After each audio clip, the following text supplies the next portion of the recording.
And welcome back.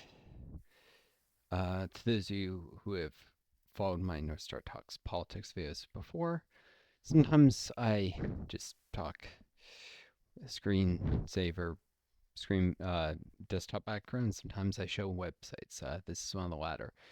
And specifically, I thought today, before I progress to videos on the Soviet economy and Soviet democracy, or rather the democratic elements of the Soviet Union, how some of them failed, leading to a more oligarchical system, but it was intended to be democratic, and people who say otherwise do not know their history of written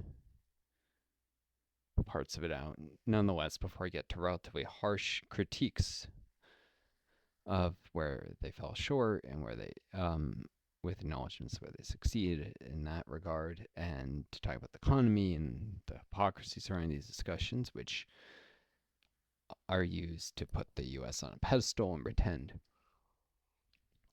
that the U.S. won the Cold War through economic superiority, even though the Soviet Union was outgrowing the United States, faster growth, and you could say shorter doubling time. Before I get into all that, today I thought I would start with this article. It does highlight one of the places where the Bolsheviks did something right before they started to lose their way. And to go and discuss that, you have to go back to the Second International, which was one of the first major setbacks to the socialist movement, although the first international, collapsing the international working men's movement, was the very first big one. Um, Let me just read this. I got some commentary. Think of this almost as like listening to an audiobook of something. Not quite. I will stop to comment on some parts. In the aftermath of the Paris Commune's blood-soaked suppression, Marx's International Workingmen's Association, that is the first international, its other name, dissolved. And by the way, Marx himself wrote things for it. I recommend reading some of them. They're interesting. Shows the origins of socialism. Dissolved amid factional disputes between socialists and anarchists. For the next quarter century, socialists are deprived of their highest form of organization. But on Bastille Day in 1889, 100 years after the French Revolution, workers' leaders reforged the International, a massive red banner emblazoned with the golden words, "Workers of the world unite," hung in an overfilled Paris ballroom. Paul Lafargue, Marx's son-in-law, that is, married his daughter, welcomed representatives from 24 countries to the opening Congress of the Second International, extending a special welcome to the many German delegates and celebrating the absence of nationalism. "We gather here, not under the banner of the tricolor or any other national colors. We gather here under the banner of the red flag, the flag of the international proletariat. Here you are not in capitalist France, in the Paris of the bourgeois. Here in this room, you're in one of the capitals of the international proletariat, of international socialism." By the way, here is a picture of delegates to the 7th Congress of the Second International in Stuttgart, Germany. Just a little historical photo. By the dawn of the 20th century, the parties organized in the Second International had become thriving mass organizations linked to rapidly growing trade union movements, ticking red time bombs in the heart of capitalist Europe. But 25 years after its founding, so it's 25 years after that, which was itself around 25 years after the collapse of the First International, almost all of these parties would betray their mission, lining up behind their national elites to support the First World War and rip the promise of international solidarity to shreds. The Second International did not have to fall. Specific political decisions led these parties to undermine their own revolutionary potential. We should learn from their experience. And a little spoiler, this guy goes on to talk about where the Social Democratic Party of Germany, the SPD, fell short and ultimately abandoned path not only of revolutionary socialism, but and the end of workers' power, and became increasingly reformist, This is the origins of the split between democratic socialists and social democrats, although the names have switched. I think initially the SPD called themselves democratic socialists in the split, but um, what ended up happening is social democrats are what we have today. They're like Bernie Sanders. They're capitalists who just want to soften capitalism. And then there's democratic socialists who still want to, via electoral means where possible, although many democratic socialists understand that revolution is sometimes necessary, um, to eliminate capitalism, to replace it with workers' cooperatives, nationalized industries, eliminate the sources of attacks on democracy from the super rich. If they control the means of production, they become rich off of it, and if they have that money, they will destroy democracy and ultimately put the power in the hands of the workers. So this divide originates in this time period. It's very important, and I've referenced it in some of my other videos. The Second International lasted from 1889 to 1914. Socialist parties all over the world sent representatives to its regular congresses and participated in shared projects. The International also included parties from across Europe: Turkey, India, Japan, the United States, Argentina, Uruguay, and Chile. I think what it meant to say is written poorly is it include parties from outside Europe, because these are all outside Europe. South America, North America, India, Japan, Turkey. Turkey may or may not be considered European, depending on who you ask, but the rest are definitely outside. The movement's leaders envisioned a beautiful new world. But unlike the utopian socialists of the past, they had the means of implementing it. Utopian socialists are essentially a group that believe that the ruling class would just hand down socialism out of the kindness and goodness of their hearts. Idealistic socialists is another name for them. This is opposed to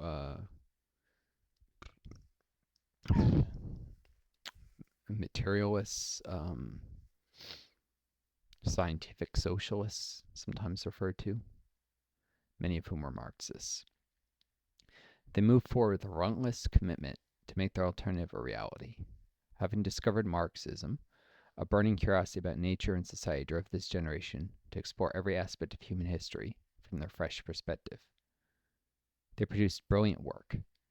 Kautsky's exploration of Christianity, Lafargue's historical philosophical defense of laziness, and Plekhanov's theories of human agency in history.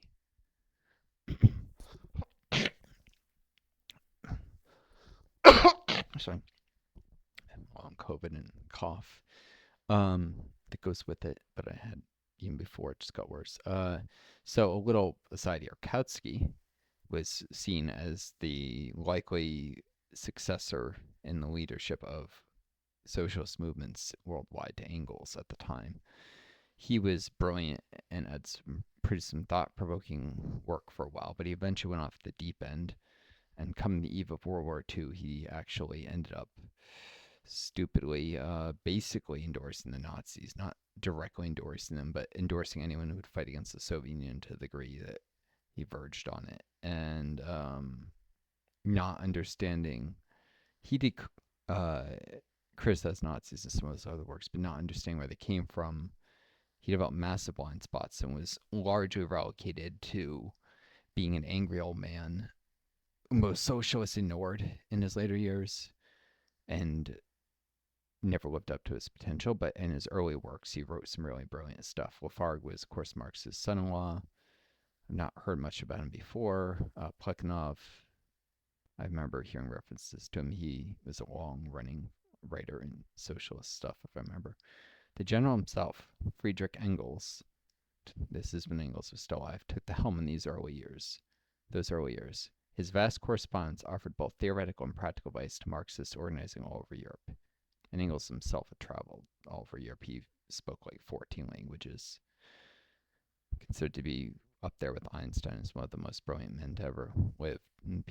People try and estimate his IQ. He's a brilliant man. Spoke many, many languages fluently because of his intelligence, not I don't think he had the same aptitude for math as Einstein or science, but he was very good at languages, history, social sciences. Varying social, economic, and political contexts shaped national workers' movements. Belgium, Germany, and Austria had the biggest and most robust parties. Keep that in mind. That's very different than, say, today, and this was important.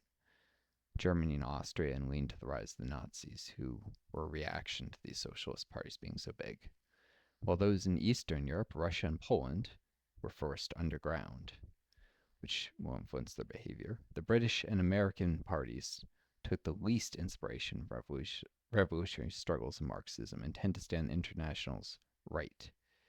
It's the opposite of where it is today, especially in America. A lot of American parties in the 90s, the Trotskyists, who are widely considered to be the left of socialist movements, would basically become the majority of actual socialist parties in the US and Canada and displace much more right wing socialist movements that had dominated before. I don't know exactly where Britain is with this, though I know Trotskyists gained influence there too.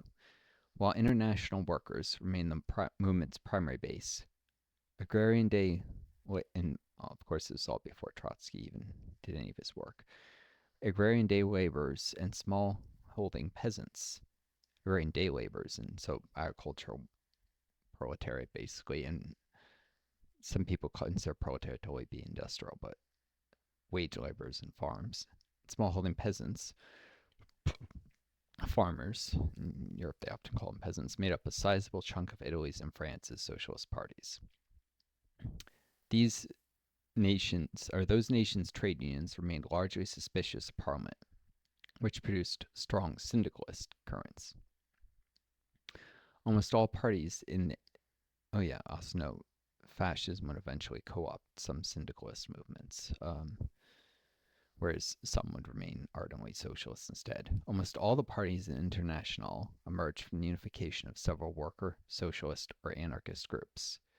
Karl Marx's theory and practice appeared in every party, but did not always play a dominant role. The continental parties all had their own specific challenges. In France, the socialist movements constantly split along sectarian lines, so Catholic versus Protestant, I think is what that refers to.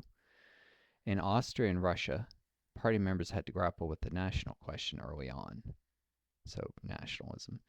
The Italians confronted nearly insurmountable regional differences between North and South. North of Italy is very industrial, South was very agrarian back then. In Germany, a large landowning class still controlled the state. This is like the Junkers and such. Nonetheless, the Social Democratic Party of Germany, SPD, became the Second International's largest party and guiding light. The German Social Democrats took the lead on strategy within the International, and the debates and the processes happening in Germany tend to echo across the other parties. Yep, SPD was very much became the largest and most important party of the Second International. Remember that going forward here. In the decade preceding the Second International's founding, Germany passed a series of anti-socialist laws as well as measures designed to win over the working class in hopes of curbing the SPD's influence. The loophole allowed them to campaign for elections, but nothing else.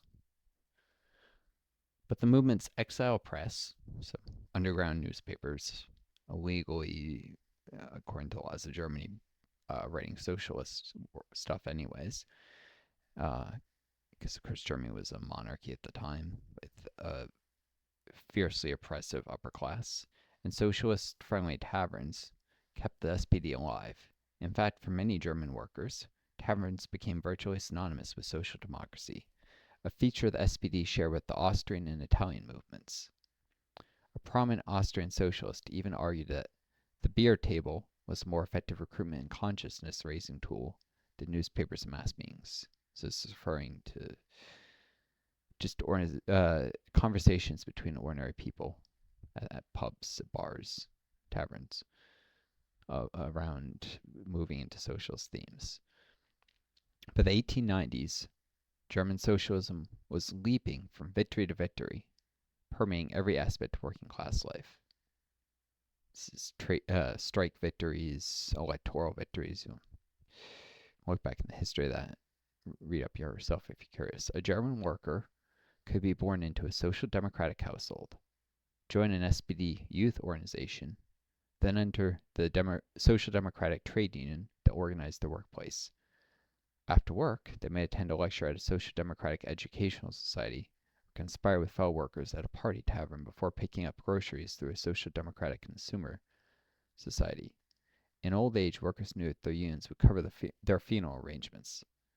The SPD had truly become a cradle to the grave movement.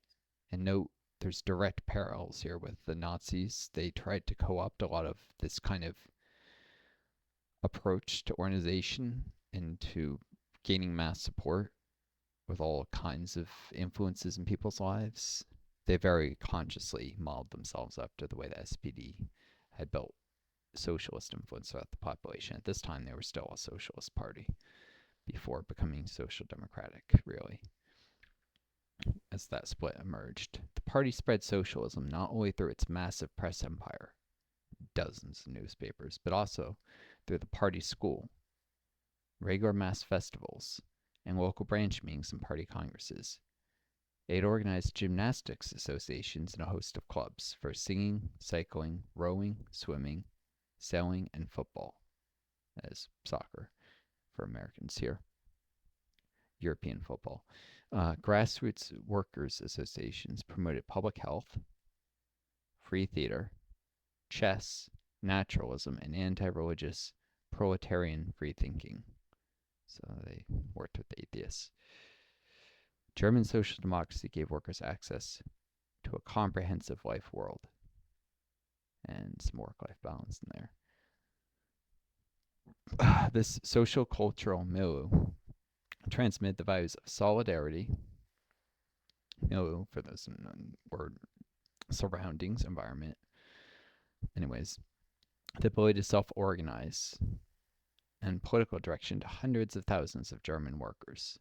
The promise of the socialist future, Zukunftsstaat, which literally means, I speak a little German, something along the line of future state, or I would have to double check the translation of Zukunft. But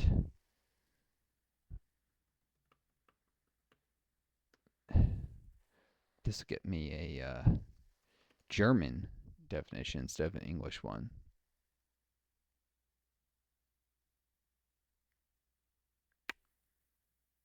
Okay, and then here is English language. The future is the time after the past and present. Its rivals consider inevitable. And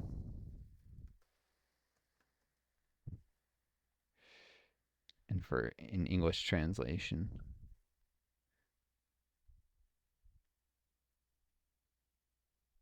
from now on, far future, an inevitable future. It's hard to exactly get a precise meaning in English. This is why the German definitions say not to die nach before state, so after the present or past. Die noch nicht da ist, that is not yet. Der ist kommend oder künftige Zeit. Or I don't remember how to translate that last part. Und das in ihr zu erwartende. Yeah, I'm rusty at my German.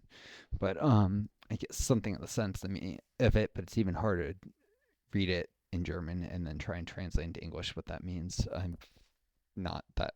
I wish I had more access to more resources to keep current with that.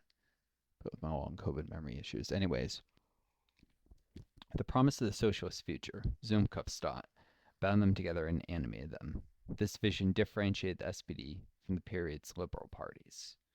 Liberal as in liberalism, which is not necessarily a left-wing ideology at all. And you've probably heard the phrase neoliberalism, which is the liberal movements eventually died, neoliberalism recreated it, and is known for its austerity, its cutting of welfare systems, its cutting of taxes, and its embracing the military-industrial complex in modern times. That should give you an idea what liberalism is about. Uh, by the early 1900s, but at the time, originally liberalism had to do with uprooting monarchy and aristocracy, hereditary, so did more good back then when there was still the remnants of feudalism to get rid of. By the early 1900s, the SPD had become the largest single party in the German Empire. The whole spectrum of ruling class parties decried the glowing workers' movement as an almost unstoppable red tide. The SPD's enemies universally called it the Party of Overthrow, Sturz-Partei. Yeah, it's Party of Overthrow. It's a pretty reasonable translation of that word. Contrary, Sturz means something along the lines of subversive or overthrowing from below. Contrary to Ferdinand Lassalle's state aid schemes, the SPD built a mass party of workers on the foundation of independent political organization. The party's chief theoretician, Karl Kautsky, this is before he went insane basically, developed Marx's historical materialism and brilliantly applied it to the organizational questions. The Pope of Marxism's, that's Kautsky's, influence throughout the International cannot be underestimated. Yep, he was very influential back then. The SPD's principles and political strategy helped determine how the party grew and developed on the ground. Strategy became a site of major contestation, as most clearly expressed in the Great Revisionist controversy between 1898 and 1903, which centered around Edward Bernstein's push towards electoralism. You still see the remnants, the echoes of that today. The debate touched a nerve in the Second International. The ensuing battle pitted the growing reformist current, Filippo Turati in Italy, Jean Jaurès in France. So just checking the time here. Engelbert Pernersdorfer in Austria, and certain Mensheviks in Russia. The Mensheviks lie somewhere between social democrats and democratic socialists, or lay somewhere between, and were to the right of the Bolsheviks. An important part of the initial ruling coalition of Russia after overthrowing the Tsar. Before then, the Mensheviks and Bolsheviks split, and the reactionaries started their civil war. Reactionaries being like old monarchists who had been organized in the countryside, while the Bolsheviks and Mensheviks quarreled in Moscow and St. Petersburg. Against the revolutionaries, who included not only Kautsky, Rosa Luxemburg, very famous, you should read some of her works. She has a real way with language, even in the translations, and August Bebel, but also George Plenikoff in Russia, and to some extent, Jules Gusset in France. So these are, the latter are revolutionaries. Kautsky, Luxemburg, Bebel, George Plenikoff, and Jules Gusset to some degree. A former close collaborator with Engels, Edward Bernstein had been a prominent SPD leader during the dark days of the anti-socialist laws. Right in the middle of 1895 to 1900 economic boom, however, he came to believe that capitalism's development had discredited Marx's pronouncements about the system's inevitable collapse. He called for a strategic, that is, he believed it wouldn't collapse because it would manage to trudge on with periods of prosperity times. He called for a strategic shift to emphasize the ethical imperative for socialism over class struggle, concluding that advanced capitalism offered the prosperity necessary to legislate in socialism. The new conditions meant that Social Democrats could abandon their revolutionary position and instead focus on winning incremental reforms through electoral and trade union organizing. Initially, though, this was still focused on bringing in socialism via electoral reforms, but socialism, keep in mind, still means worker ownership of the means of production. It still means nationalization of industries and such. Eventually, even that point would be abandoned. But this is where it started to shift in that direction, um, shift away from those things. Um, the ethical imperative for socialism leads to calls for just a kinder capitalism. You can trace directly how this shifted. Bernstein based his revisionism, which came to be known as reformism, on the belief that the liberal democratic state stood above class. We know that now that's a lie. Absolutely a lie. Um, just think about how the United States tried to claim capitalism and democracy were synonymous during the Cold War and make it out that's absolutely the opposite of standing above class and siding squarely with the ruling class and the bourgeois, the owners of the means of production. If the state served as a neutral arbiter, then growing power in parliament will equal growing power for the working class. The idea if socialist parties just won enough seats in a parliament, they could win power. After World War II, keep in mind socialist parties were banned all across parts of the West that hadn't even been occupied by Nazis, and the Nazis, of course, killed socialists wherever they could get their hands on them in areas they did conquer. And those and put in place bans that were not usually lifted even after the Nazis were kicked out. This analysis produces a primarily electoral strategy that growing power in parliament will equal growing power for the working class. After all, a legislative majority was considered the means to bring about socialism. The reformist strategy substituted for workers' self-organized activity. Indeed, the SPD had enjoyed a string of election victories, and their stunning success encouraged party leaders to focus on this aspect of their work. This is the dangers of always looking at what's happening right in the moment. A large part of the scandal around Bernstein came from the fact that he openly said what had already become the party's practice. Against Bernstein's parliamentary road to socialism, Kautsky himself became a little bit of a social democrat in his later years, argued that the SPD's increasing power would generate reaction from and suppression by the bourgeois, making a final blow, the revolution, necessary before the working class could seize state power. That is, to rephrase that, Kautsky argued that as socialist parties started to gain seats, suppression, oppression of those parties, attempts to subvert democracy become more and more noticeable, and there was no way that socialists could ever win via legitimate electoral means. They would eventually have to make the final push through a revolution to actually gain power, because they'd never be allowed it through legitimate electoral means. The laws would be changed and such that capitalists will never play fair. That was his thesis. Pushing beyond Kautsky's line of argument, Rosa Luxemburg understood disruptive activity as the driving motor of reforms in the here and now. That is, that the ruling class only create reforms because they're worried about strikes and all sorts of other disruptive things that the laborers could do, and to put in place reforms to try and prevent them. Kautsky and Bebel argued to reunify the party by defeating the revisionist theory on ideological grounds. They thought that if they could win the battle of ideas, they could isolate and constrain the revisionists. Sorry, I had to pause for a sec. My long COVID, I get headaches if I read anything too long without a break. In the end, the party executive officially condemned Bernstein's ideas. That is of the Second International, but it did not, or of the SPD, sorry. In the end, this party executive officially condemned Bernstein's ideas, but it did nothing to reorient the SPD's practical activity, which had already begun to turn towards electoralism.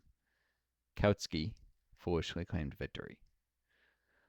Following its electoral success in 1903, the SPD embarked on a centralization and reorganization process conducive to creating a, quote, smoothly operating electoral machine, end quote.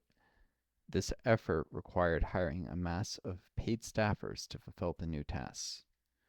The existence of the administrative layer, in and of itself, did not make the party more conservative. It was the almost exclusively electoral purposes to which they were put that ensured this outcome. Because, keep in mind, paid staffers need to be paid salaries on a regular basis, and it creates a tendency towards thinking of how you can keep paying those salaries. And when you put them away to electoral purposes, especially, anyways, throughout this period, the SPD developed close ties with the free trade unions. The union's leading personnel were all active party members, and the party relied on them to mobilize votes among the wide layers of non-socialist workers. As the movement grew, so did union treasuries. In 1905, the free trade unions had almost 50 times the income of the SPD, about 25 million marks. The unions not only supported workers during strikes, but also helped mitigate the cost of legal battles, relocation, unemployment, sickness, disability, and death. To manage all of these responsibilities, the bureaucratic ranks grew steadily, rising from just over 100 in 1902 to over 2,000 by 1914. Accordingly, the ratio of staffers to rank and file members fell from 1 to 6,600 in 1902 to 1 to 870 just 12 years later. So you can see here a massive growth of the bureaucracy within the trade unions, and this creates a class of union bureaucrats who aren't actually workers. While they provide services such as unemployment assistance, disability assistance, which, by the way, that would be really good if I had something like that here in the U.S. I became disabled long COVID, and there's nothing but what the state government provides me. The feds fuck with me and falsely coming out of the work history by not recording more than half of the work I did and then not allowing me to fix it because it's been more than 39 months since those jobs ended, which is bullshit.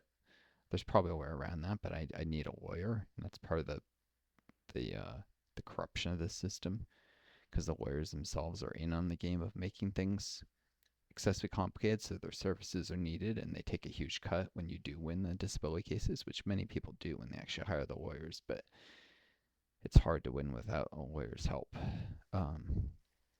Having to go to court, it's a hearing, but anyways. The union leaders soon became the chief bulwark of conservatism. This administrative layer did not need to fight the boss to earn higher wages. The organization's continued existence ensured the livelihood. Remember, these are the union bureaucrats, not actual workers. Like, not rank and file workers.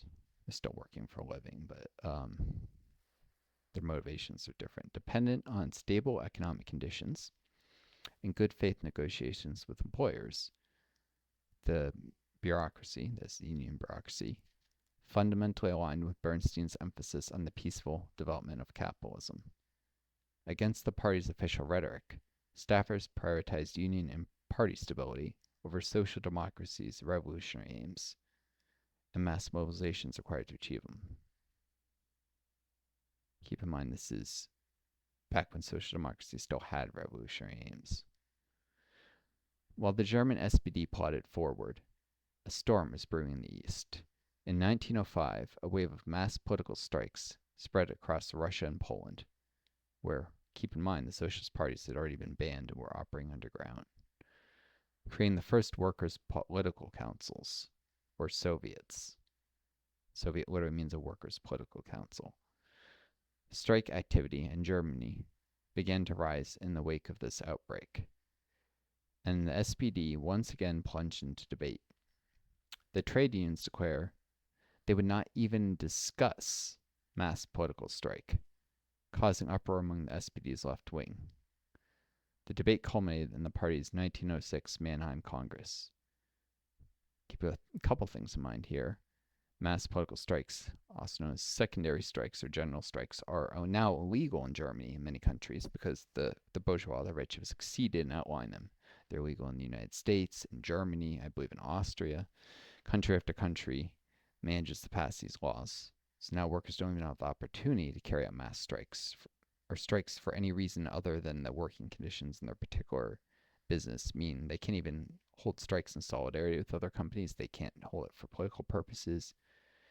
It neuters the workers, gives them no power, and lets the rich just buy politicians, which the rich will always have more money to get politicians than workers. And Mannheim was actually, if I remember correctly, that was a German arch conservative. Or am I mixed up with Mannerheim? Similar name. Um, became a German arch conservative. It's interesting to see the name Mannheim Congress. I would have to double check that name. I might mix up with Mannerheim. Just before the Congress, Rosa Luxemburg, he may have at one time been a socialist though. Just before the Congress, Rosa Luxemburg dropped a theoretical bombshell that would draw the battle lines within the party and within the International for years to come. The mass strike, the political party, and the trade unions. This is a clickable link. It's the name of work. I'll have to remember to read that to myself, and I recommend you guys read that if you have the time. Report on Luxemburg's experience in the Polish Revolution, unapologetically arguing for revolutionary rank and file mass action over the heads of the unions and parties' growing bureaucracy. Like Kautsky, she believed the unions should be subordinated to the party's revolutionary goals, but she called on the party to assume political leadership in the revolutionary mass strike. This principle of political leadership capable of learning from mass worker actions reverberated within the Second International, and indeed Vladimir Lenin had forcefully argued for it in the Russian party. He was one of the leading voices throughout the socialist movements of arguing for worker mass action over the heads of any party leaders or union bureaucracies. Unfortunately, the die had already been cast in Germany. The leadership of the party and the trade unions met months before the party congress and agreed to a secret pact that gave the union leaders veto power over all important party policies. This curbed radical influence within the party, preventing it from taking on the role Luxemburg described. For 3 years following the Mannheim Agreement, two parallel and intertwined developments, the expansion of trade union power over the party and the creation of a massive party bureaucracy, helped set a new course for the SPD. Karl Schorsky has described the informal but powerful party union dynamics in his classical study. Again, a link. If you look this up, The Rise and Fall of the Second International, you can find it on Socialist Workers or Jacobin. You can find these links, at least in the socialistworkers.org one. As long as the power of the party could be measured only at the polls, its leaders were compelled to rely on the masses of fellow travelers. A large fellow travelers is a socialist word for those who aren't socialists but have some common aims with them. A large proportion of whom were politically indifferent trade unionists. The fear that the trade union leaders might withhold electoral support from the party made the party executive, acutely sensitive to the trade unionist demands when become more and more conservative and not stand up for workers, really. These local conditions dictated how the SPD would behave during the debates on revisionism and the mass strike. Working class mobilizations, such as mass political strikes, risked the party machine's stability because it could be cracked down on by an oppressive authoritarian state government. Like national governments, but the state as an entity, just as work stoppages endangered union bureaucrats. Ironically, however, when the party executives sought to prevent such actions in favor of peaceful electoral progress, they undermined the very basis for their power and the guarantee of their continued existence. That is, if they can't cause any disruption, why would the ruling class even tolerate their existence if there's no consequence to get rid of them anymore? Instead of having something they could work with to try and prevent the disruption. Electioneering came with the insistence that politicians could hand socialism down from their state offices. The party's priorities had shifted.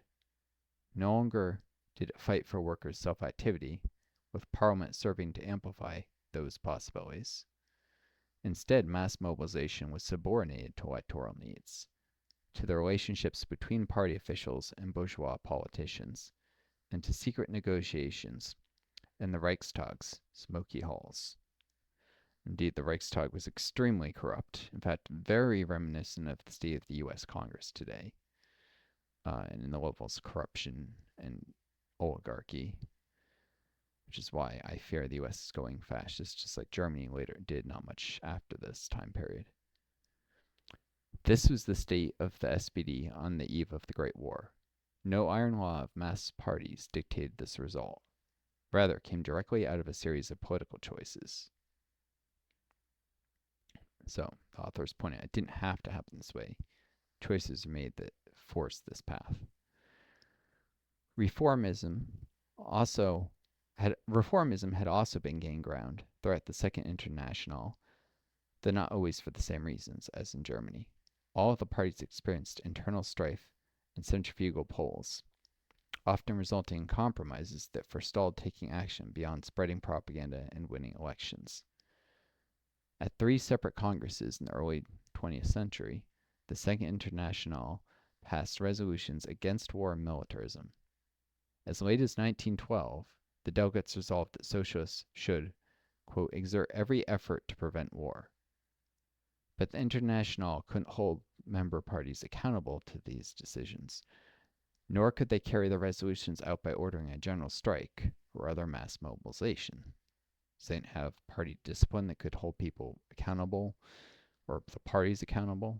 They didn't have any ability to do general strikes or mass mobilizations to work against militarism and national governments pushing for war, because everyone saw Great War was coming before it happened. For years, the national parties had analyzed the ruling class's shifting alliances and its preparations for conflict. Then suddenly, in the summer of 1914, the so-called Great War was upon them. The response revealed just how far their practice had retreated from their radical rhetoric.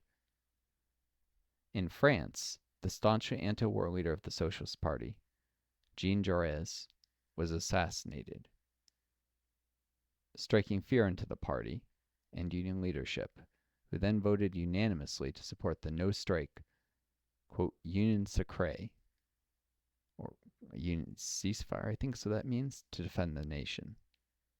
The Belgian Labour Party abandoned a planned pacifist demonstration and voted for war credits, or I think better known as war bonds now. The British Labour Party made a similarly dramatic reversal, supporting war credits and subsequently joining the government. While Austrian and Hungarian socialists could not vote in parliament, they made up for it with a surge in nationalist propaganda. One after another, the Second Internationalist parties declared their support for the ruling class as it led their people to the slaughter of the First World War. All of the parties justified themselves by calling it a defensive war, necessary to safeguard democracy. Keep in mind, a war can't be defensive for every side. Somebody's the aggressor, and not all these countries were democracies, especially Austria and Hungary.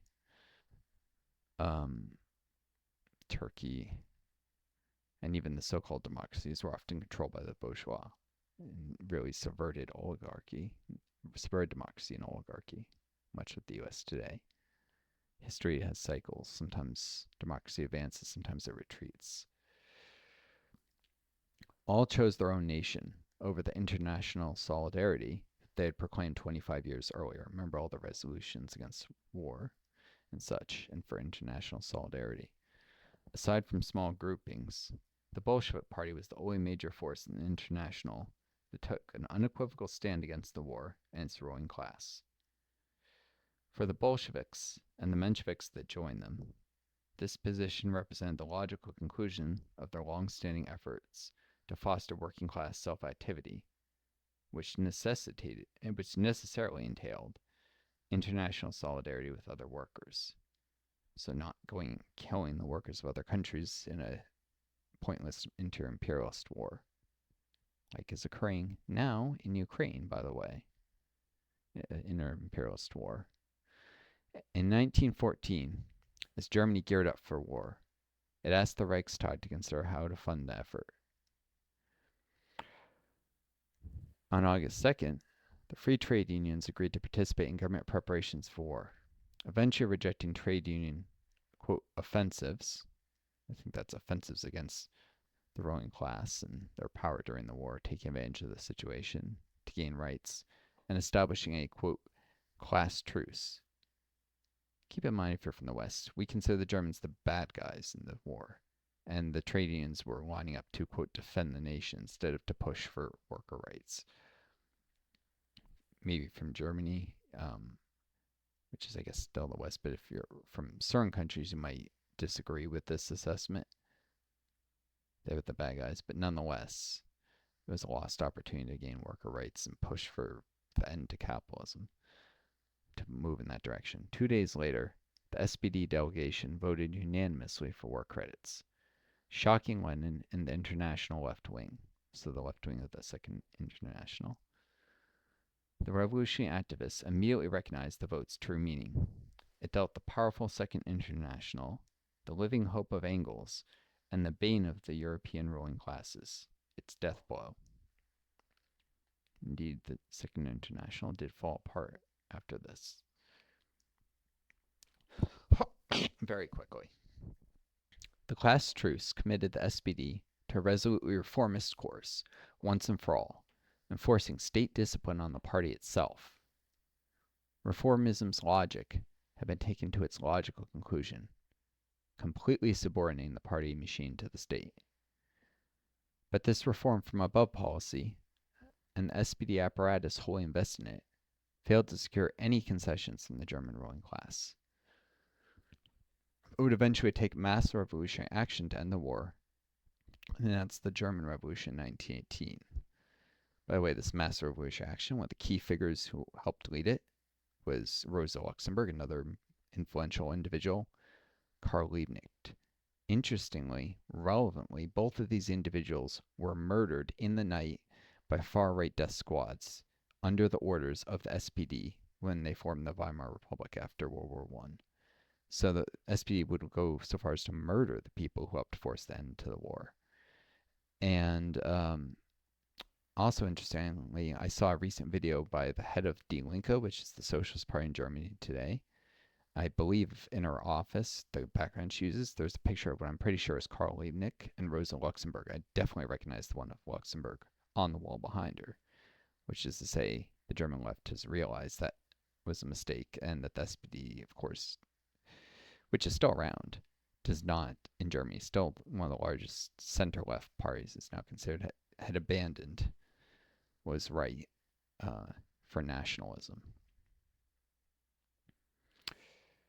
The SPD's turn to the right came from the party's decision to get socialists elected rather than build worker militancy. This strategy massively expanded the SPD bureaucracy and forced the party to rely on conservative unions for a voter base, even at the expense of rank-and-file actions and mass strikes. A mass workers' party could instead have encouraged and led workers' self-activity, as Luxemburg argued and as the Bolsheviks successfully put into practice. I'm not really sure what the author is trying to say here, so if anyone is watching this, listening, comments, if you can clarify, I do not understand what the author is trying to say in this paragraph here. I get the general gist of it, but something about this paragraph, I just don't quite get what he's trying to say. Talking about self-activity, rank-and-file actions. I get the mass strikes, what he means by that. Mass workers' party. Some of it I haven't read enough theory to. The Second International was the crucible for the most important debates in the history of the socialist movement. In its heyday, in its heyday, it assembled teeming mass socialist parties that shaped and gave expression to a flourishing working class life. But revolutionary international politics could not tread water in the contested field of social democracy forever.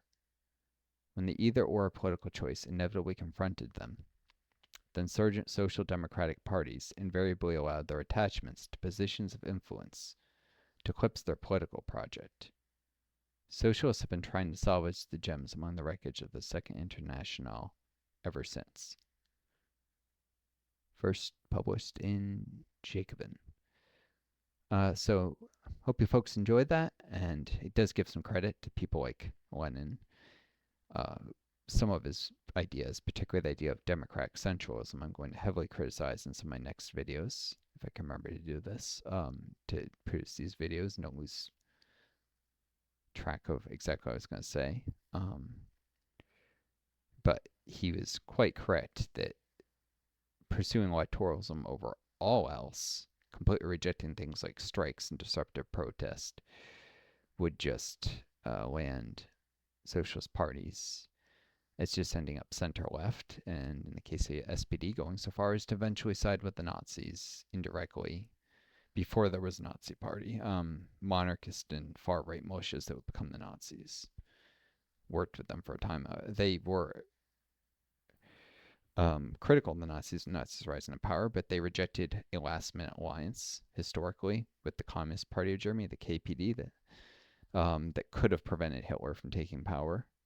They argued that the KPD was a greater threat to democracy and to socialist project than the Nazis, and so they rejected an alliance, which the KPD had said that they wished to be the senior party in the alliance. The SPD had had its chance. It had been in charge of Germany for over a dozen years at that point, had failed, and it should act as the junior party in an alliance of the two and try and learn a thing or two and maybe come back and could lead again in the future. But the SPD rejected that, and instead they allied with the centrist parties that would then eventually turn around and form a coalition with that helped put Hitler in power with some of the right-wing parties. Hindenburg was a leading German conservative figure, and after initially trying to keep Hitler out of power, he caved and worked with the centrist parties to actually put Hitler in power as what was it, Chancellor or something, second in command basically of the state, and then from there Hitler just took total control. Because you cannot contain and utilize the Nazis as a tool against the socialists, as they hoped. Instead, the fascism will eat a democracy alive, and that's what happened. And that's what's happening in the U.S. today. That's why I'm so worried. You have members of the ruling class, billionaires that is, who think that they can use people like Trump, a little bit of fascism, to crush left-wing movements in the United States. You notice Trump talks about the dangers of socialists, which is also why I think I need to get out of this country before they come and try and kill me or put me in prison for my beliefs. They think they can use the fascists against the left, but in the end, the fascists will just grow more and more powerful and probably eventually take control of the government. It's a more stable government than Germany had, so it might take longer, but it's where these things usually end up in history. It's extremely dangerous, and the modern Democratic Party has a role very similar to the SPD in Germany before the fascists take over, while being opposed to the fascists, being more concerned with the Bernie Sanders wing and actual socialists who tried to have a role in the Democratic left before being purged and go off to largely form their own parties, like the Socialist and Party for Socialism and Liberation is a great example of one of the socialist parties that's made up of a lot of people who used to be Democrats in the United States. It's history repeating itself almost exactly as it did before the Nazis took power, and that's why I'm so worried. Anyways, viewers, take care of each other. Be kind to yourselves, and may you always find a guiding star to lead you home. Till next time, best wishes and good luck.